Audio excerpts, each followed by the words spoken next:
R$ 300 por um rato, de preferência morto. Foi assim que, no início do século XX, o jovem médico Oswaldo Cruz acabou com a epidemia da peste bubônica no Rio de Janeiro. A experiência foi um sucesso, ainda que alguns aproveitadores criassem ratos em seus quintais, só para ganhar alguns trocados. Por essas ruas, vou comprando rato. Mas a sua trajetória não foi fácil.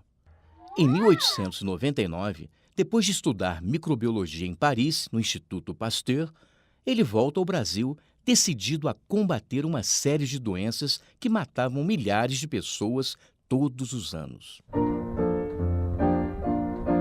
A situação é complicada, inclusive na economia. Alguns navios estrangeiros se recusam a parar em nossos portos, depois que a tripulação do cruzador italiano Lombardia foi quase toda dizimada. Oswaldo inicia sua luta exterminando os roedores nos portos de Santos e do Rio e controlando os surtos de peste bubônica. Sua fama se espalha e, em 1903, assume o cargo de diretor-geral de saúde pública, com o desafio de acabar com uma outra epidemia, a da febre amarela.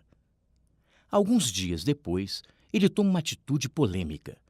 Descontente com os métodos tradicionais de saneamento, ele resolve viajar a Havana, capital de Cuba, para estudar como a cidade havia acabado com o surto da doença. Naquela época, acreditava-se que o vírus fosse transmitido pelo ar ou pela água, até que o médico cubano Carlos Finlay descobrisse que o inimigo era outro: o mosquito Aedes aegypti. Oswaldo volta ao Rio e começa a lutar com o que tem.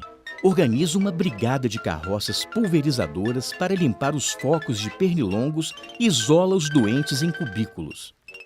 A imprensa pega no seu pé, mas o número de pessoas infectadas diminui rapidamente. Faltava ainda um desafio maior: vencer a varíola.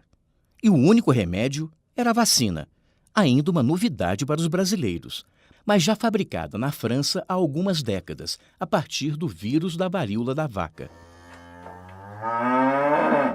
A repercussão é negativa. Ninguém queria colocar dentro do corpo o vírus da doença, ainda mais de um animal. Nem mesmo o intelectual Rui Barbosa. Mas não havia outra saída. Para conter o número crescente de mortos, o Congresso aprova uma lei tornando obrigatória a vacinação. As brigadas sanitárias começam a entrar nas casas e vacinar as pessoas à força. A revolta é geral. Mulheres se recusam a mostrar o braço aos vacinadores e muita gente que morava em lugares insalubres tem suas casas demolidas. O conflito toma proporções gigantescas, com tiroteios e quebra-quebra em todas as partes da cidade. Os cadetes da Escola Militar de Praia Vermelha, descontentes com o rumo que a República havia tomado, aproveitam o caos e tentam derrubar o presidente Rodrigues Alves.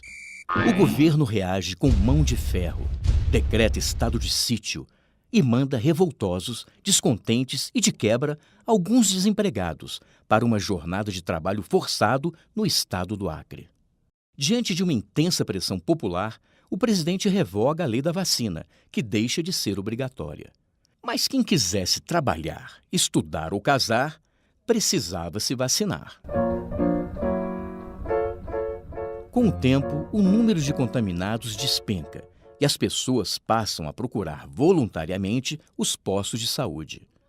Em breve, já não haveria mais nenhum caso de varíola. Em 1907, Oswaldo Cruz recebe, na Alemanha, o prêmio mais importante de higiene e saúde pública da época, competindo com mais de 120 concorrentes do mundo inteiro. A imprensa agora o chama de gênio. E o próprio Rui Barbosa, quem diria, o saúda como herói nacional.